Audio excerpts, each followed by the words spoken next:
Today's stuff we're going to be learning is Bava Batra Daf Lamed. We're going to start with the story at the bottom of Lamed Gimel Lamed Bet that we already did yesterday, but we'll start with the review. We had a person who said, okay, we'll start with Ruth and Naomi again. Ruth was living in Naomi's land. Naomi said, what are you doing living in my land? And Ruth said, what do you mean? I've been living here for 3 years and you haven't complained. Meaning, again, I bought this land from you and I've been living here for 3 years and you haven't complained. So I have all the rights to be in this land. So Ruth brings proof, one witness though, that says she's been living there for 3 years. What's the problem? She only has one witness. She doesn't have 2 witnesses, so Ruth has to get off the land and Naomi gets her land back. But according to some of the interpretations, one interpretation of the Rashbam, the continuation of the sugya is grappling with the payroll that she ate for 3 years. Because if now Ruth is kicked off the field, what about the fact that she ate in the field for 3 years? So does she have to repay the 3 years of produce that she ate to Naomi? To which the Gemara says, again, assuming this is the question, the Gemara doesn't really tell us what the issue is here and what the comparison we're going to make to this naska to Rabbi Abba case, but let's go with the interpretation that we're talking about the payroll that she ate for 3 years. The rabbis thought to compare it to Hainu naska to Rabbi Abba. They said, hey, the rabbis in front of Abaye said, isn't this just like the story of naska to Rabbi Abba, where we're going to see that one witness can actually obligate someone to pay, which in this case would mean the one witness who said he was actually coming out to bat for Ruth, saying you lived there for 3 years, is actually in the end going to be able to cause Ruth to pay all those payroll of 3 years. Now, how is this going to work? We're going to see. So Ahu Gavra, there was a guy, he stole a silver bar from his friend. Ata the kameh to Rabbi Ami, it came before Rabbi Ami, and Havayat of Rabbi Abba kameh. Rabbi Abba happened to be sitting there at the time. We're still finishing up what we learned yesterday. One witness came and said, I saw this person steal it. The person who said it was mine, right? In other words, again, somebody stole it, okay? Let's call it David. David stole it. David says, yes, it's true, I stole it, but it was mine because I stole it from John, and John actually stole it from me before. So David claims, I'm its original owner, but yes, I did steal it. And this witness, all we have right now in terms of witnesses is witnesses that testify that David stole, but it was only one witness, not witnesses, I didn't say it right. One witness who testified that David stole it, which David admits to, which is similar to our case because Ruth agrees with the witness. Ruth is on the same side of the witness. The Ruth says, well, here it's not the same side, but Ruth agrees with what the witness is saying. Ruth says, yes, I ate 3 years, but it's only one witness. Okay, well, let's get back to our case soon. I'm a Rabbi Ami. So Rabbi Ami now asks the following question. Now we finally get to the top of Lamed Dalet. How should the judges rule? And now he goes through the possibilities and says none of these possibilities seems to work well. Lishlam, if we make the David pay because he stole this, lekatre sade, we don't have 2 witnesses testifying that he stole it, so we can't convict him based on one witness. Liftire, if we say, okay, well, he gets off scot-free and can keep the object, well, ikachad sade, there is one witness who says he stole it.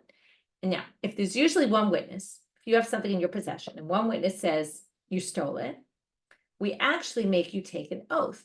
So maybe let's make David take an oath. Now, what would he have to take an oath? He would take an oath to say the witness is lying. But the problem is, right, so lishtaba, if he takes an oath against what the witness said, ha'amar michtav chatva, he already said that he stole it. So you can't have him take an oath. What kind of oath? He's going to say, I didn't steal it. He did steal it, and he admits that he stole it. He just claims I stole what was rightfully mine, which he has no proof for. So he can't take an oath because there is no oath to take. The oath would be to go against the one witness. But Kamada Amar Chatva, and furthermore, the Gemara adds something else, which already, just by saying Hamar Michtav Chatva would be already an issue because there's nothing to take an oath about. But in the more so, the Gemara adds, and some people don't actually have these words because it really makes sense without them, but we'll add it as well. Well, since he admits that he stole, he actually is a thief. And a thief is not trusted to take an oath. Okay, whether he's really a thief or not is, he did say I'm stealing what was rightfully mine, but Still, there's already a doubt cast on his own character, and he's a gazlan. There's an issue because you can't turn yourself into a rasha, so you can't make yourself into a gazlan, and this was from his own testimony. But in any case, like I said, without this line, we still have an issue because what's he taking the oath about? He can't go against what the one witness said. He agrees with the one witness.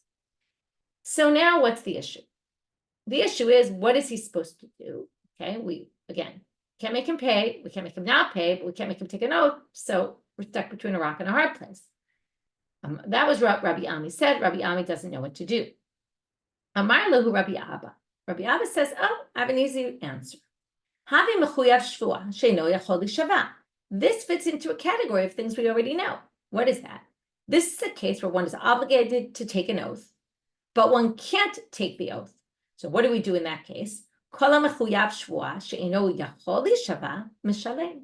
If we have someone who's obligated to take an oath and they can't take an oath, like this person, because they can't take an oath against something that they agree is true, so they actually have to pay. And let's now bring that to our case. This is what the rabbis thought, that our case is the same, because Ruth can't take an oath. In other words, theoretically, this one witness that came actually to support Ruth actually now is turning against Ruth, or can be used to turn against Ruth and say, hey, Ruth, Naomi can say, you brought this witness to try to prove that you're the owner, but it couldn't prove that because one witness is not enough to say, okay, you ate there 3 years, but it doesn't matter. But now there's one witness that says you ate in my property for 3 years. Now, while I can't obligate you based on one witness, I can make you take an oath that you didn't eat the produce, but you can't take the oath that you didn't eat the produce because you did eat the produce and you admit that you ate the produce. So since that's the case, the judges should rule, and this is what the rabbis thought, it's a classic case of you need to take an oath, you can't take an oath, so we're going to make you pay. And they wanted to obligate Ruth to return the 3 years of produce to Naomi.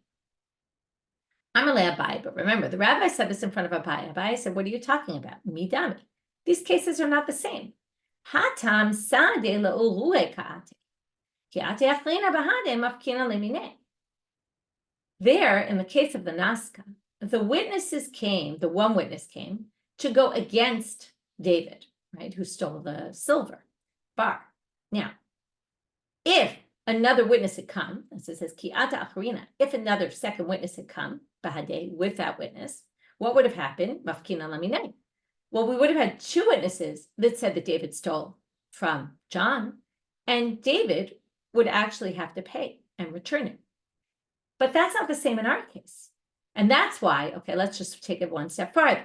Since we're missing 2 witnesses, right? We only have 1. 2 would have obligated him. So 1 obligates him to take an oath. And since he can't take the oath, well, I have no choice but to make him pay. But in the Ruth and Naomi case,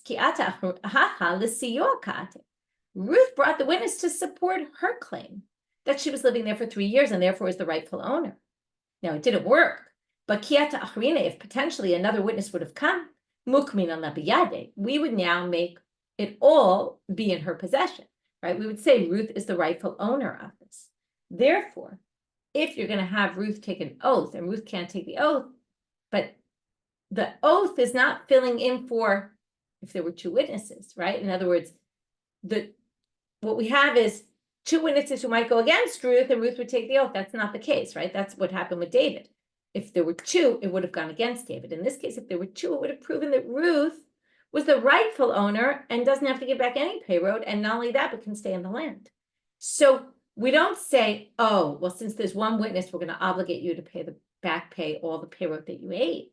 We're going to go against you with this because this was testimony that was meant to support her, and were there to be another witness, it actually would have given her full rights to the land. So it's not a good comparison, and therefore we can't make Ruth back pay all the produce. Ella, idamya, but what Abaye says is if you want to make a comparison, had Rabbi Abba, from Rabbi Abba to a different case, a different variation of our case, it would be l'chad sada u'letarte shnei u'leperi. Let's go through. It would be 1 witness, okay, like we had, but not for 3 years, but 1 witness who came and said Ruth lived there for 2 years. Now, if 1 witness says Ruth lived there for 2 years, and a second witness were to come, what would happen? And that's why it says u'leperi, and the issue is pay road. If 1 witness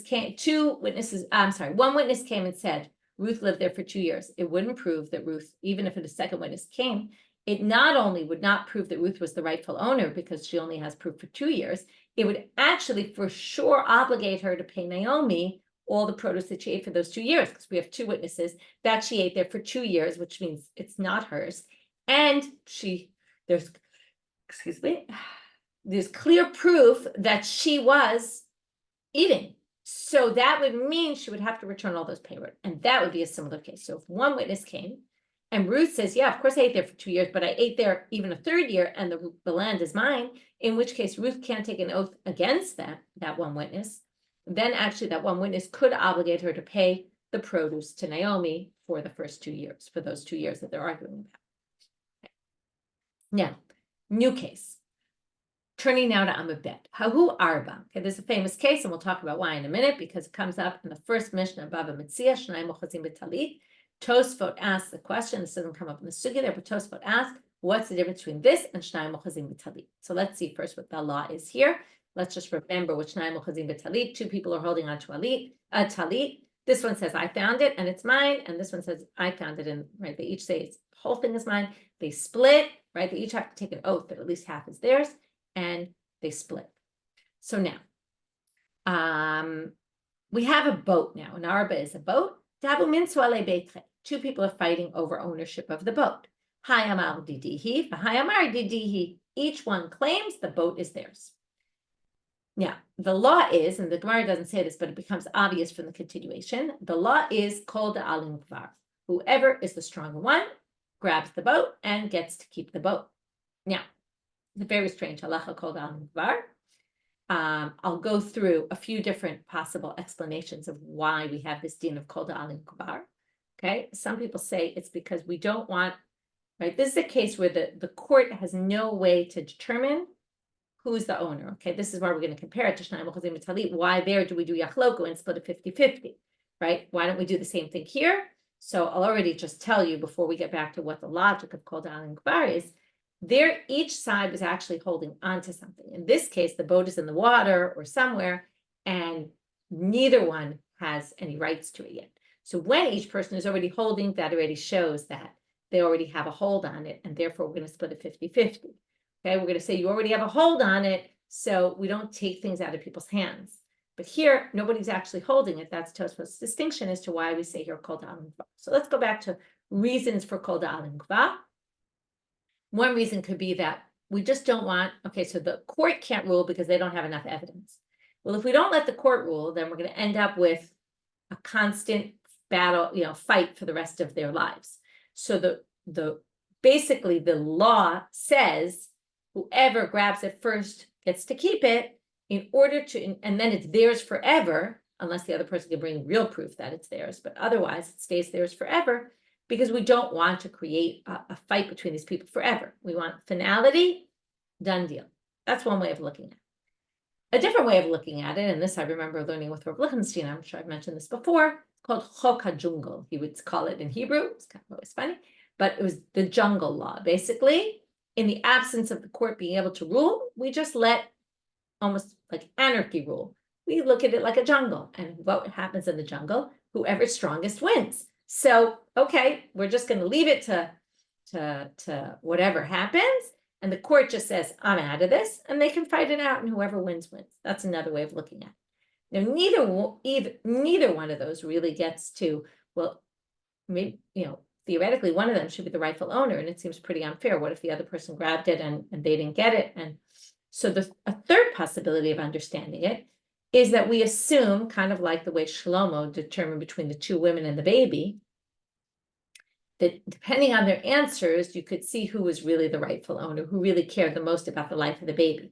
And the assumption here, it's different than the baby case, but whoever grabs it is the rightful owner because they care more about getting it. Grabbing something is not always who has the most force, it's who cares the most, who puts in the most effort to make it happen. And likely the one who it's not theirs will just give up on it. And the one who's theirs will actually make the effort to get it. And that's possibly a way of saying this actually determines by default who the real owner is. So those are 3 different options as to how to understand kol da'alim kvar. I'm sure there's more options, but I'm giving you kind of a taste of some of the different options of understanding how the Rishonim understand this concept. So now we have a case, though, that gets a little complicated. So two people are fighting over this land, this boat, and Hayamar Didihi, everybody says it's mine. Okay, and then they didn't yet, no one grabbed it yet.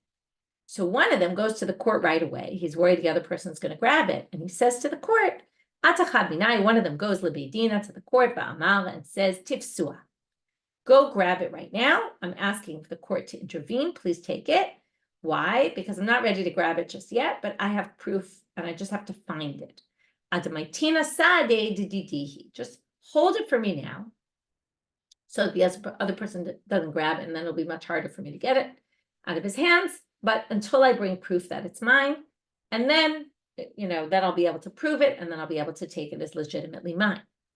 Tafsinan or lo tafsinan? Can the court seize this or not? Do they have any rights to it? If there's called out in far, perhaps, especially if we say, right, the whole idea is the court cannot get involved. Perhaps they're not allowed to get involved at all.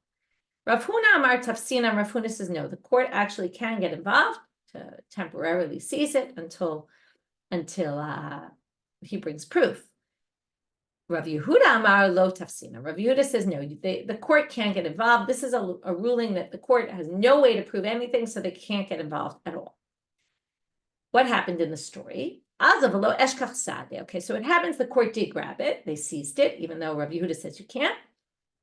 They went, and the man went, the one who claimed, I have proof, couldn't find proof. Amar, right, he couldn't get witnesses to prove it was his. Amar lehu, afkua v'chol da'alim kvar. So now he goes back to the court and says, okay, well, while it's in your hands, I can't grab it. So that was the whole point. He didn't want the other side to grab it while the court had it. So he asked the court to relinquish their rights to it so that he could try to grab it first. Mafkina or no mafkina. So again, the Gemara asks, is the court allowed to do that or not? Once they seized it, maybe they can't release it anymore. And in fact, we're going to see again a machlok at Rav Yehuda, but this time with Rav Papa, before it was with Rav Huna. Rav Yehuda amar lo mafkina. Rav Yehuda says you can't take it out of their hands. Once they seize it, it's theirs, and now no one can have access to it. Rav Papa amar mafkina, right, until someone brings proof. Rav Papa says no, right, you can take it out of their hands. It's fine. And some people connect the two rulings of Rav Yehuda. The Rav Yehuda said the court can't seize it because they can't release it once they do, and therefore we don't let the court seize it at all, because otherwise it'll be stuck forever in the hands of the court. So some people say no, they're just two different rulings that don't have one what to do with the other. He just happens to say no, the court can't grab it, but also we can't take it away from the court. But it does make a lot of sense to think that they're interconnected. And in fact, the halacha is like Rav Yehuda in both the cases. Lo tafsinan v'hera tafas lo mafkinan. The court can't grab it, but if they did seize it, then we don't take it away from them, and the court is left with it. And that's what happened, presumably in this case. The court took it, even though they shouldn't have, and then they couldn't release it. Last case, and we'll just get started on this. Each person claims the land is, okay, Ruth and Naomi both claim this land is mine. It was my father's land. Neither has proof. Amar Rav Nachman called alim kvar. Again, in the absence of proof, and according to Tosfot and Bava Metzia, second Tosfot on the first stop of Bava Metzia, now no one has rights to it. Nobody is living in it. So called alim kvar, whoever's stronger and seizes it first wins, gets to keep it. To which the Gemara asks, how is this different? If two people have a document that says, okay, so-and-so gave me a field, gifted it to me on this day, another person says, this field was gifted to me by the same person on this day. So they both have a shtar that says, this field was gifted to them by this person on the same day. Now, even if one were to bring proof that theirs was written in the morning, and the other would bring, and would prove that the other one was written in the afternoon, doesn't matter, because it was known that the shtarot go into effect in the evening. So even if one was written before the other, it doesn't mean that one overrides the other. So we now have these two people who each have a document that so-and-so gave them the field on the same day. We don't know who, right? Who's who? Sounds like the same idea here. Rav Amar Yachloku, Shmuel Amar Shuta D'Dayane. Rav says we split the field 50-50. Shmuel says we let the judges use their own discretion. Okay, this is already in tomorrow's daf, so I'm going to deal with Shuta D'Dayane. Tomorrow we'll understand the different options of how to understand it the same way today we understood Kol Da'alim Gvar. Where does that come from? And why do the judges get to arbitrarily decide who to give it to? Or is it arbitrary? Is it not? We'll get back to that. But what we have really is the Gemara is asking, why in the case of two people claiming this is my father's field and therefore it's mine, and neither has proof, why do we say Kol Da'alim Gvar, the strongest one wins? If in the other case where we have two people fighting over one field, two shtarot that come out on the same, that each were written on the same day, that they were both gifted this property, we have a debate. Rav says Yachlok, Shmuel says Shudaine, but neither one says Kol Da'alim Gvar. So we'll get back to that tomorrow when we try to understand it. So what we did today was, already finished our daf, we did today was, we have somebody saying, what are you doing in my land? And the other person says, Ayech Shnei Chazaka, but they only have one witness, right? So obviously they get kicked off the land. The problem is, does the one witness who said, you've been living there for 3 years, does that make the person obligated to pay the 3 years of produce to back pay? And we tried to learn that from naska to Rabbi Abba. In the end, we said, no, the cases are different. In naska to Rabbi Abba, one witness could obligate one to pay because the one witness obligated an oath. And then when you can't take the oath, because the guy agreed to the claim of the one witness, since he couldn't take the oath, he had to pay. But that would not be the same in this case, because in this case, the witness is actually supporting the claim, and were two witnesses to have come, it would have actually helped Ruth to get the land in her possession. So therefore, it can't obligate Ruth to pay the produce to Naomi. But if it was one witness who said about 2 years, which wouldn't have helped Ruth to get the produce, even if a second witness came, because to get the land, because it would only be 2 years, and actually those two witnesses would go against Ruth and would say, you have to pay the produce to Naomi and return it, then we would obligate, in the case where there was one witness, that one witness would obligate her payment the same way as the bar of silver in that other case. And that was again called the famous naska to Rabbi Abba.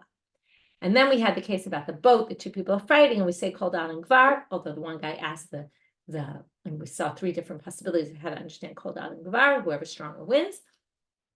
Then we went to the guy asked the court to seize it. Could they seize it or not? We saw there was a machloket, and then if they did seize it, can they give it back or not when the person didn't bring proof anymore?